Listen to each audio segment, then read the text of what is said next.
Ainda que esse seja um momento bonito, ainda que essa seja uma cena extraordinária, ainda que a gente veja com os nossos próprios olhos que os apelos de Deus encontraram eco no teu coração, permita-me dizer uma coisa a você. Semana de oração acaba, ainda que outra se inicie hoje. Uma semana especial acaba, uma semana de ênfase espiritual acaba, e daqui a pouco você vai ter que enfrentar a segunda-feira, aquela comum, aquela que a gente quando vai dormir no domingo já fica cheio de preocupação, porque amanhã é segunda-feira. E quando eu me refiro a segunda-feira, eu me refiro à rotina, eu me refiro ao dia a dia, eu me refiro aos velhos hábitos, eu me refiro às ciladas, eu me refiro aos perigos, eu me refiro aos recomeços. E a questão é que você precisa reunir forças, você precisa acumular energia para poder enfrentar as segundas-feiras, todas elas, até o retorno do Senhor Jesus.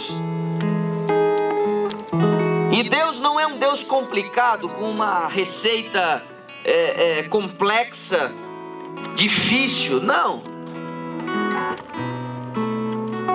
Você precisa sair daqui entendendo que a vida que você escolheu levar no Espírito precisa ser alimentada pelo próprio Espírito.